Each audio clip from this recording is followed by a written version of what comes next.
everybody, Satoli here with History in Your Own Backyard.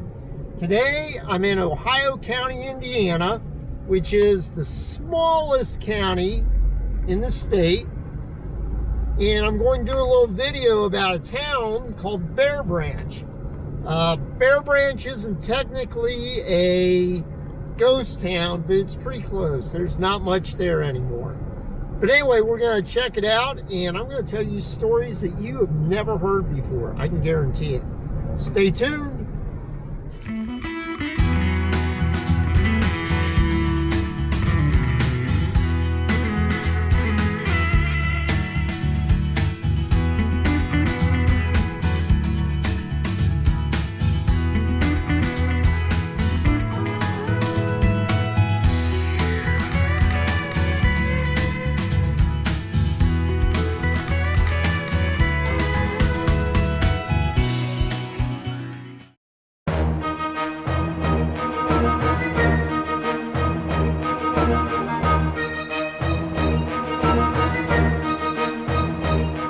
Before we get started, let's talk about the 4 different levels of a ghost town. If you've already seen my introduction to ghost towns, skip ahead to about the 4.5 minute timestamp.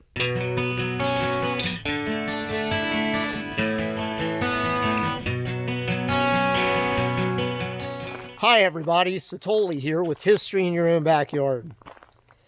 Over the years, I have been approached by dozens of people to produce videos on small, very small towns throughout the Midwest.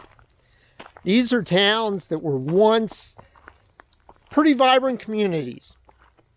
They provided employment, religious outlets, and sometimes even shopping for the local community. But now, for whatever reason, they have shifted population-wise due to lack of employment, natural disasters, or disease. And we're going to cover some of these in upcoming videos. I tend to call these ghost towns. There's nothing spooky about these towns. They're just small towns. They're only a shell of what they were in the past. So stay tuned and we'll go over the 4 different levels of a ghost town.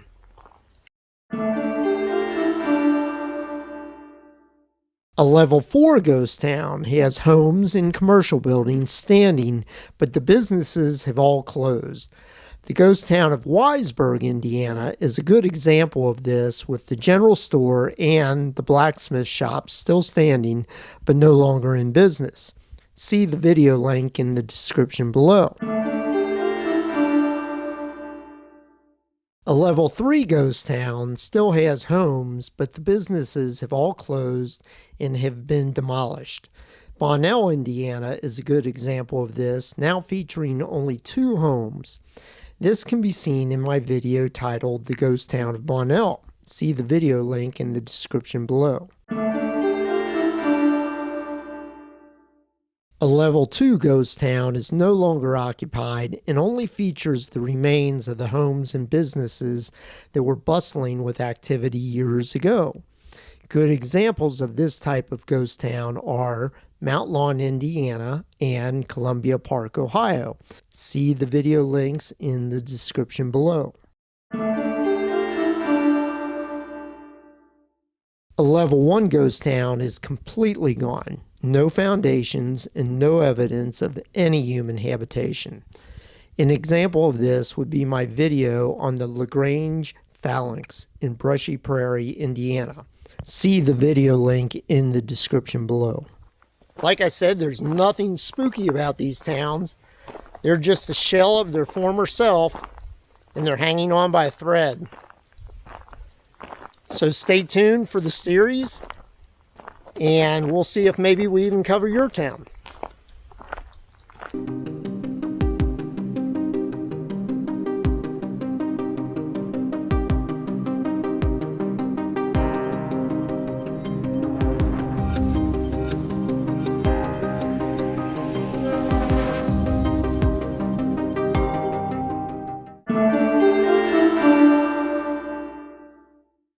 Bear Branch, Indiana is one of those very small Indiana towns that you may have heard of but probably have never been to. It's not a ghost town, but it definitely was a much busier town in the past. Bear Branch began in the early 1800s when George French moved his family into this area. As other families set down roots, the area took the name of Freedom and Cole's Corner. The Bear Branch Post Office, located along Bear Branch Creek, was relocated to this town in 1855. When the move was completed, the town changed its name to Bear Branch after the post office, which remained open until 1937. Original settler George French died in 1857 and is buried on a local farm. His two sons, Peter and John French, are buried at the Olive Branch Cemetery just south of town. Bear Branch and Pike Township are still very rural, but over the years the township has been home to several general stores, a casket maker, several blacksmith shops, a telephone exchange, a flour and feed mill, 2 churches, and at least 4 schoolhouses. Here's what I've been able to find out. A fairly large general store, last owned by Robert Turner, stood at the northeast corner of the Bear Branch intersection. It served as a grocery store, dry goods store, hardware store, telephone exchange, and living quarters. A barber shop and a pool table was located on the second floor. The store burned to the ground in 1951. After the fire, the Chevrolet dealership across the road was purchased and remodeled into a store. That store ran until the early 2000s and then sat vacant for years. It has recently been purchased but is no longer in use as a store. The Cammon General Store was built on the south side of Bear Creek along Bear Creek Road by the Cammon family. Word has it that this establishment held the first tavern license in the state of Indiana, although it was and is so far out in the middle of nowhere, I'm not sure how the state even knew this place even existed. The store carried groceries, dry goods, hardware, and farm tools. Supplies were hauled in by wagon from the railroad that ran through Dearborn County. They also ran a horse-drawn huckster wagon throughout the community, selling groceries and delivering the mail.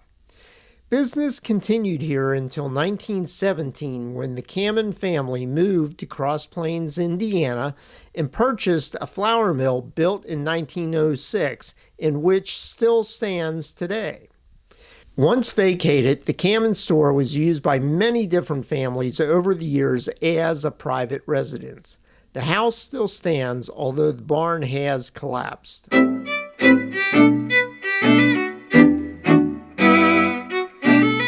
James McCreary built this garage on the east side of town where he worked on radios and televisions. Around 1846, a grist mill was operated in the area by Hugh Anderson. A sawmill was operated by Jack Rimstedt about a half-mile north of Bear Branch until the mid-1940s. In 2024, the Bear Branch Supply Feed Mill is the only business in town and employs 6 people. It began in 1953 by Harry Althoff and Howard Weissman and was named the A.W. Feed Mill. These 2 men operated the mill until 1998. Prior to the feed mill, John French made caskets at this site. Caskets were not made until after a death, and then the casket would be constructed overnight to be ready the next morning. Over the years, at least 3 blacksmith shops operated in the Bear Branch area. One by Will Selmeyer in 1920. John Althoff had a blacksmith shop across from the Freedom School. And Henry Althoff also had a blacksmith shop at the north end of Cutter Road around 1950. This was the last blacksmith shop in the area. A Good Templar's Grange Hall stood at the northwest corner of Aberdeen Road and Cutter Road. Unfortunately, it's long gone. Albert Pate operated a flour and feed mill next to the current firehouse. This was originally a 3-story building cut down to 1 story for use as a garage. In the 1880s, there were 10 cooper shops in Pike Township, one owned by Samuel Ward and another by Jonathan Carpenter. 2 cream stations operated in the Bear Branch area in the 1950s by Mary Elder and Bertha Altoff. The softball diamond was established in 1950 with organized leagues playing until 1983. There were also 2 doctors in the Bear Branch area, Dr. Fuller and Dr. John Elder. The Watts and Hart families moved into the northern tip of Pike Township along Lawfrey Creek in the early 1800s. A small village soon formed at this location called Watts Mill. At this site there were 13 houses, the Bear Creek Baptist Church, a mill, a trading post, a blacksmith shop, a wagon shop, a cooper shop, and a broom maker. There were 2 cemeteries for the town, the Watts-Hart Cemetery and the Bear Creek Cemetery. In 1867, a church fire destroyed the Bear Creek Baptist Church. The town is completely gone now, but the mill race along the creek is still visible.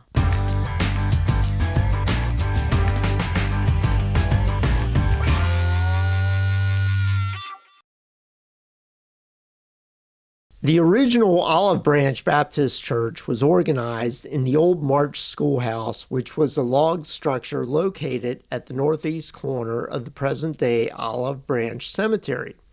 The current structure was built in 1884.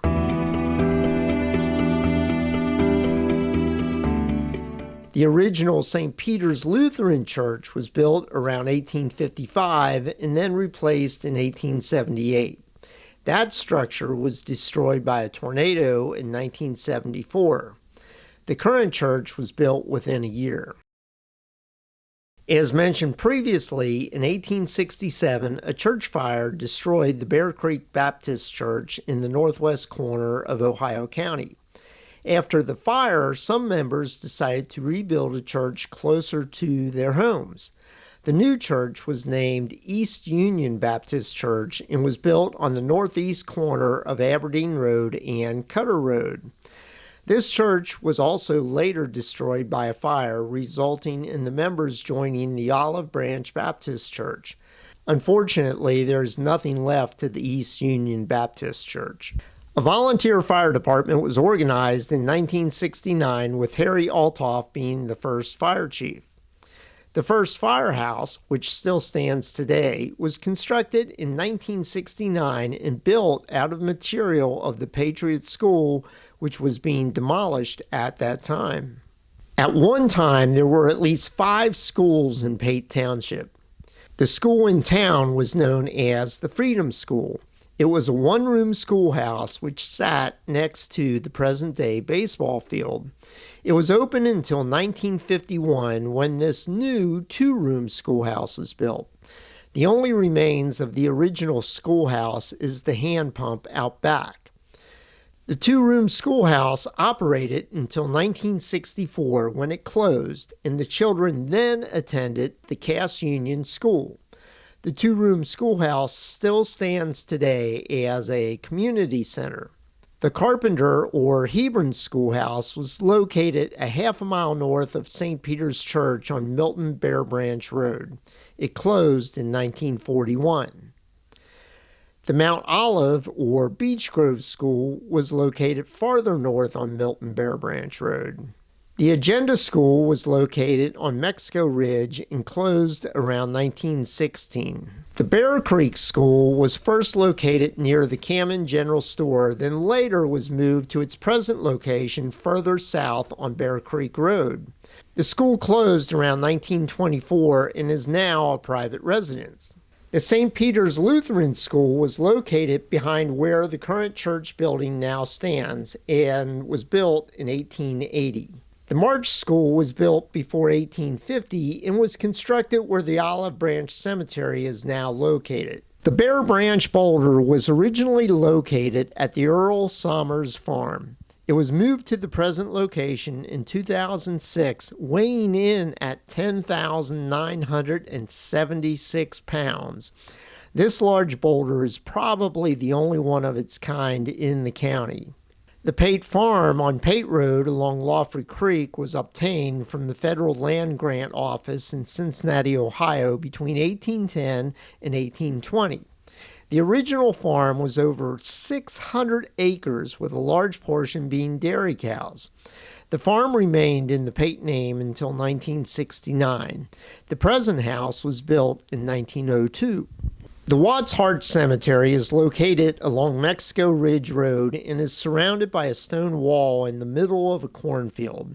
This is one of two cemeteries for the Watts Hart village mentioned earlier. This cemetery was in use up until the 1800s.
The Bear Creek Cemetery is located just 200 yards from the Watts Hart Cemetery, very near Lawfrey Creek.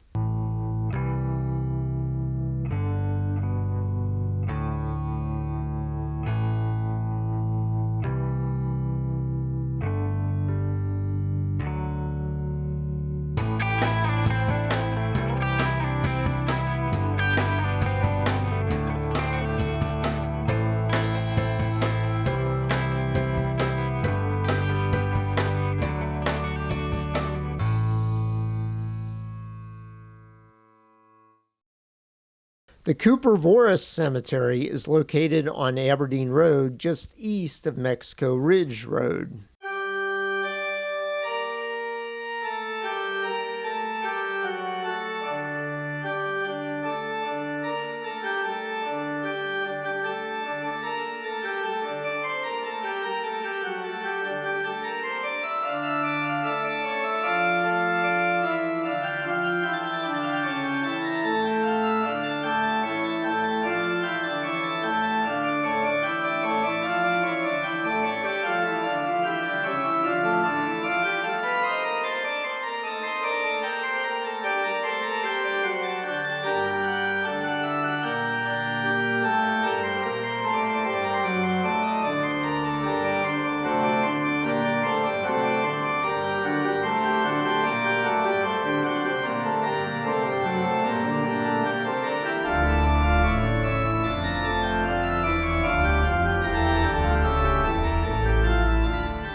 The Olive Branch Cemetery is located next to the Olive Branch Baptist Church.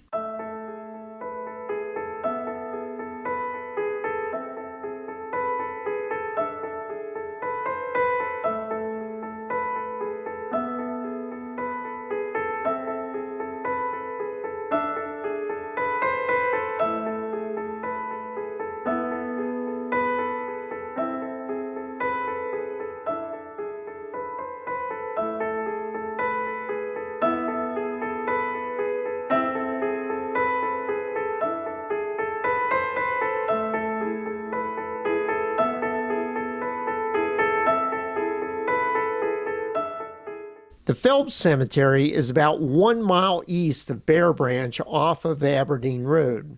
Only 2 graves are suspected, and the exact location is not known. The Marker Althoff Cemetery is about 1 mile north of Bear Branch at the corner of Milton Bear Branch Road and Iceberg Road.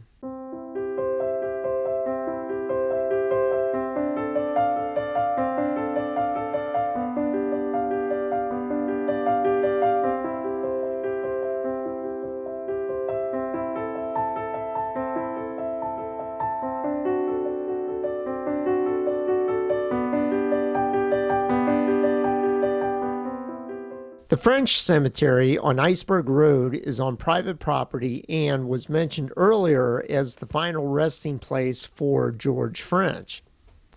The St. Peter's Lutheran Cemetery is located just behind the church.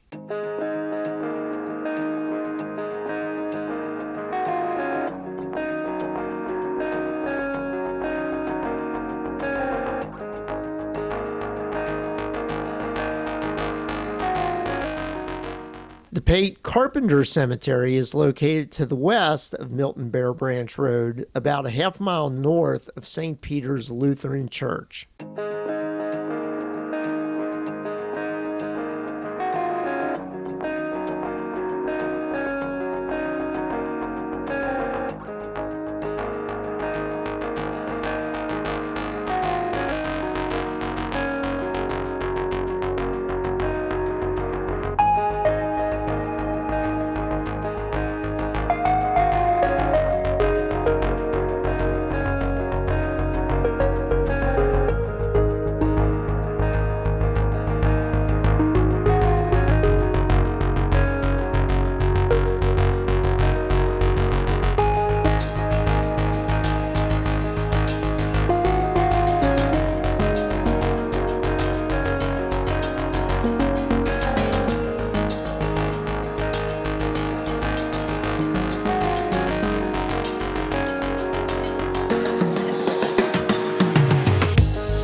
I'm Judy Dennis Race, born in the suburbs of Bear Branch.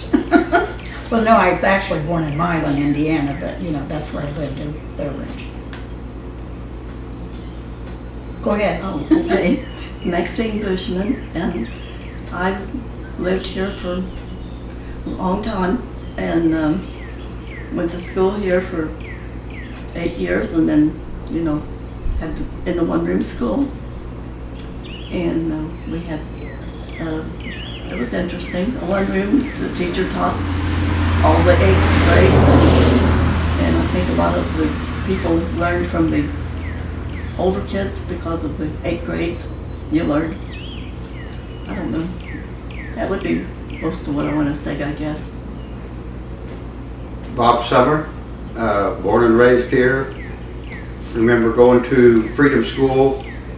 I was the smartest one in my 3rd grade class. Only one in my 3rd grade class, And but I happened to be up there when you were in the 3rd grade class. but I was the smartest one. Oh, I know what I want to say about my 1st grade class, or when I started there. I was the only girl with 3 boys, and they didn't want to sit with me on the seat. 3 boys sat on that end, and I sat over on the other end, and I always thought it was such a big recitation bench. Yes. And then when I looked at it lately, it was like, I don't know, 6 feet long or something. It wasn't that long, but anyway, I always felt like they always hurried to sit somewhere else. You probably had the cooties. Dean Carnegie, born, raised here in Bird Branch my whole life. Love it here. Lucky to have family here close. Kids, grandkids, great-grandkids. It's a good place to be. Okay, I'm Ray Dennis. I'm born and raised a mile down the road from here. Lived here all my life. My wife and I got married in 1956, and we built the house and been here ever since. And now she has to be in a nursing home now. Well, I lived in this house for a few months. Yeah. Our house burnt in 1960 in January, and then we had no place to go. So we lived in the parsonage for a month until we got a new pastor. And then we moved over to the parish hall of the church and lived there for a few weeks. And actually I think we lived in the parish hall first and then moved over to the parsonage because the pastor left. That's how it was. And then Raymond said, well, our house is vacant right now if you'd like to live there. So then we moved in his house here, and we lived here until September when our new house was rebuilt. So I could start school. And when you lived here, this house wasn't finished yet. No, you added on, I think, later, didn't you? Well, okay, when Don and I got married, we built the house, and we'd get 2 rooms finished. We'd moved into it, and then I'd work on another room, open it up. I do know that in June of that year, we had to have fuel oil delivered. It was that cold. So we had to have fuel oil delivered to his stove here so we could have heat. In June? Yes, in June. When I started school, my sister went to the 1-room schoolhouse, but then they built a new 2-room schoolhouse just for me, I think, when I started 1st grade. So I got to move into the new schoolhouse. And when I went to high school in Rising Sun, that was a new building too. So I was privileged to go to 2 brand new schools. And of course, this was a 2-room up here, so we had 8 grades in it. And I went all 8 grades there. And then I came back after I graduated, and I was a helper to the teacher at the time, was Mrs. Griffith, and I helped her for a year. So I do remember him in 3rd grade. I'm not sure he was the smartest, but he might have been. He said he was the only one in 1st grade. No, 3rd grade. Oh, 3rd grade. He wasn't the only one, he was the smartest one. That's because I was the only one. I think in the 3rd grade. I think it goes the way up. Oh. I don't know. Yeah, there was a Griffin boy in your class. Not Larry, the next one. Kenny, Kenny. he was a lot younger. I don't think so. And Anyway, there was somebody else too, but I don't remember who. You were saying something about the day that you got married. You want to talk about that? Oh, well, yes, the day, and it was, like I said, it was very cold. And we were going to get married down at the church, and which we did. But anyway, it was some kind of a day because my to-be husband's aunt was buried that day, it was very, very cold, and my dad's car would not start, and they tried to get it started. You know, it'd been so cold. And, but anyway, and then, like I said, it was about 25 below zero. It was 3rd of February. And so we got down to the church and had the wedding, just the family. And then we went to Dillsboro and had the wedding reception. And people came, even no matter how cold it was and how deep the snow was. Didn't you say that the store burnt down the same day? And the store burned that same day. Yes, it was quite an exciting day for a lot of people. And I was up there helping fight the fire in that store that day. Was it the Turners that were running Yeah. that at the time? Bob Turner's owned the store, and living quarters in the back, and one of the girls hung some clothing up close to the stovepipe, caught the place on fire. Oh.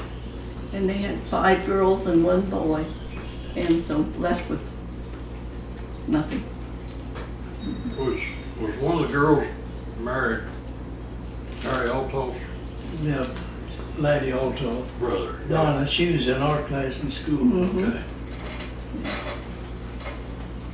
So it was a memorable day in Bear Branch. Well, what about when, after you were married and they, what did you call it? You Belled belled them. Chivalry. Oh, Chivalry. Yeah. Yeah. Yeah. Yes. Was you to that?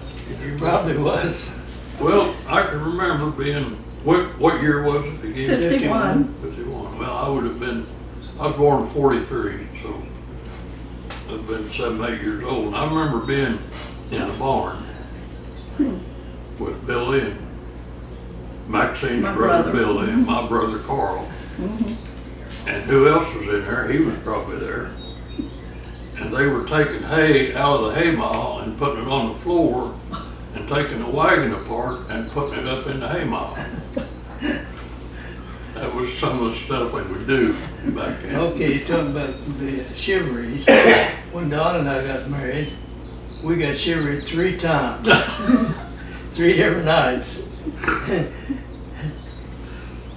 They would, Shoot off shotgun and ring bells and yeah, just make all kind of noise. And usually try to come when they thought you were in bed. Yeah, Yes. That's when and they chose. sometimes they'd take a man to ride on a rail or make him push his wife around in a wheelbarrow.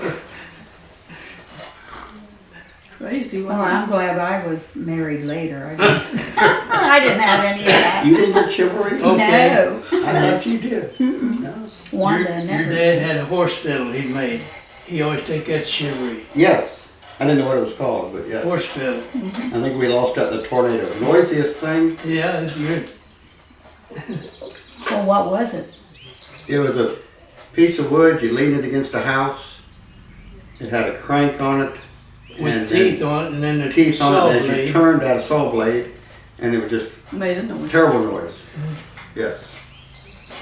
Bob's dad had a old sleigh that I Yeah. remember. Of course, we didn't have any horses around to pull it, but I remember him taking all of us. Bob's my cousin, by the way, and so is Raymond. And we went on a ride. He pulled it with his tractor, Tractor, yes. and we went on a ride in that old sleigh. It was pretty neat. Now, I You grew up remember on a dairy farm, Me too. and well, Judy did too. And when I was 19, I joined the Air Force. I think it was to get away from those old cows. I got married to get away from him. But then my dad had to sell them. That was his love, his dairy cows. And we milked about 21. We had stanchions for that many. And when the tornado came through, it was right about, well, he had already put the cows in the stanchions. And he was tending to the beef cattle that were in another barn. And our trailer, that's what my husband and I lived in at the time, was a mobile home. And we were right across from that barn where the beef cattle were. and he had his combine stored in there and his manure spreader. But he had just put the milk cows in that barn and locked all the stanchions and had them inside. And then he noticed how eerie the air had become. It was perfectly still, and we were surrounded by trees, wooded areas, and we couldn't see really the sky, but he sensed there was something going to happen because it was so quiet. Nothing was making any sound or any movement. So he came to our mobile home and said, get down to the house immediately and don't walk, drive, and that was only a few hundred feet. And I looked at John, my husband, and I said, drive? And, you know, I couldn't imagine. So we had a 10-month-old baby at the time. And so we went to the house, and then when Dad got there, we went to the basement, and when he got there, John and he moved this old dining room table into the southwest corner, and we all got under it. And then the tornado came through, sounded like a freight train going through. And Mother said, that baby will never hear again because you screamed the whole time in its ear, which I did. But anyway, the cattle in the stanchions, when we went, well, he had 10 outbuildings. They were all down, every one of them, and our mobile home was gone. And all the barn, we had 2 big barns and then a lot of outhouses and other barns and other sheds and so forth. And the cattle were all okay because the hay mile had come down and those stanchions held that hay mile off of the cattle. But they were crazy with, you know, they were Jerseys and they were a very nervous cow to begin with. And he had to sell them the next day because we had no fences and nothing to keep them in, you know. So he died 6 weeks after the tornado, and it was due to stress. He had a heart attack. My husband was with him at the time. So it was a pretty, that kind of took away, you know, oh, the tornado was really bad, but this was much, much worse. And actually, all of us that are here went through the tornado. Yeah. Lost. Yeah. I want to say something about Uncle Frank. He joked a lot, and like she said, he passed away 6 weeks after the tornado, but right after the tornado, he's telling me that the storm is so bad, said, put a crook in Ohio and switch and kind of line out here back.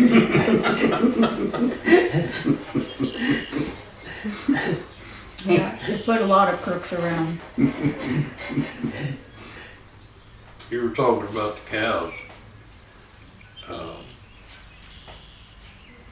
That evening, after everybody got home and everybody was all right and everything, Dad was in the barnyard fooling with his old H-Farmall, and my brother and I, Carl and I, took off to hunt the cows up.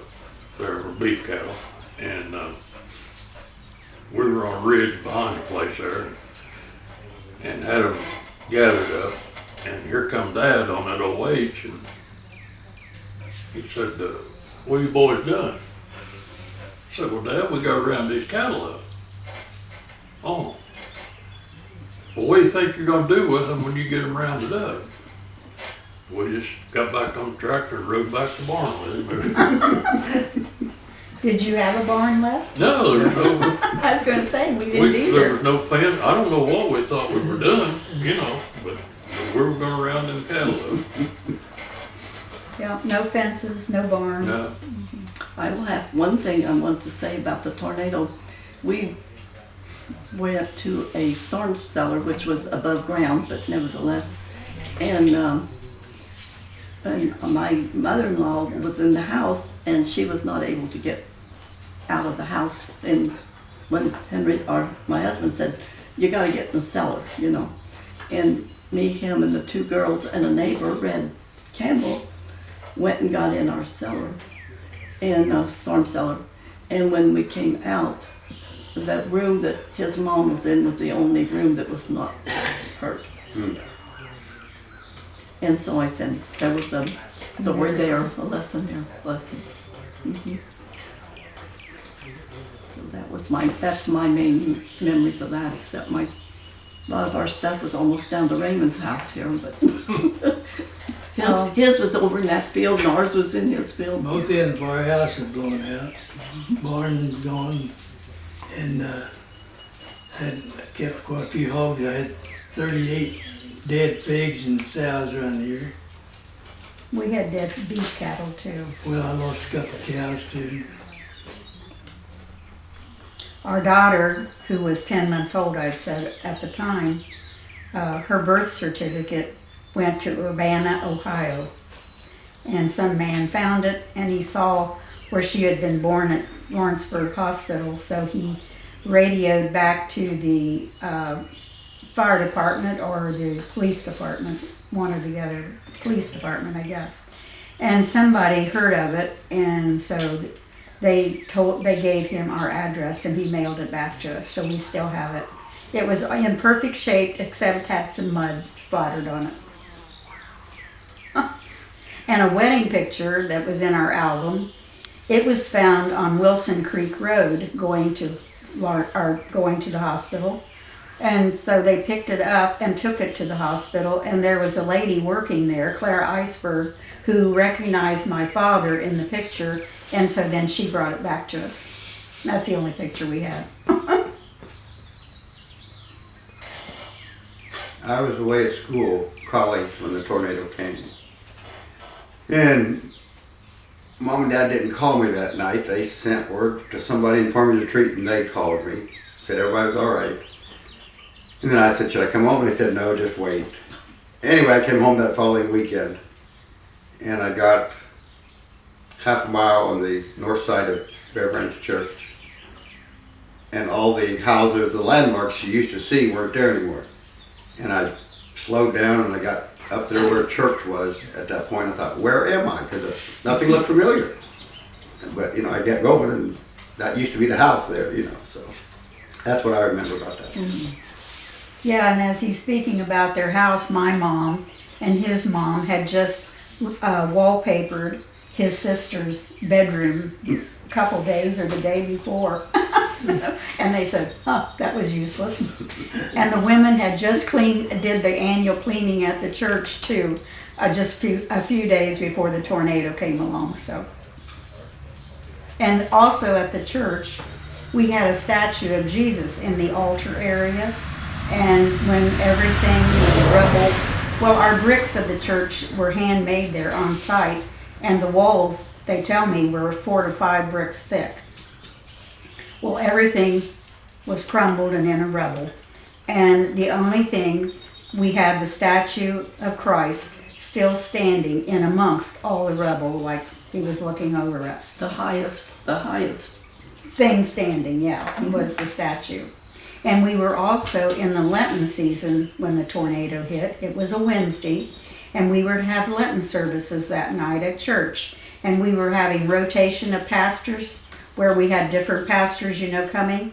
And so the pastor that was coming to our church came from Greendale. He had not heard about the tornado, and he got all the way to Milton and was going to start up Milton Bear Branch Road, and they had it blocked, and there was someone there, and they said, oh, you can't get up that road. They've had a tornado up there. And he said, well, I gotta get up there. I'm supposed to pastor the church tonight for our Lenten service. And they said, well, which church are you talking about? And he said, the Lutheran church. Oh, well, they said that church is gone. It went down in the storm. And so here he drove to have services for us, and we had no church, so they turned him away. Our road was closed, and because people couldn't get anywhere. Buses couldn't get through. They were delivering children. I know Carol Jean's wife, Gloria, got their children. Well, didn't she just get them in the house before it hit? And people were just stalled wherever they might be because they couldn't get through the roads and so forth. One thing I want to mention, she was talking about the tornado up here at the Olive Branch Church. It blew the belfry off the front of the church, and there's a big bell up on top, and it was on the ground, and that disappeared that same night and never was found. Never? Never was found. never knew that. Yeah, I'd heard that too. Never knew that.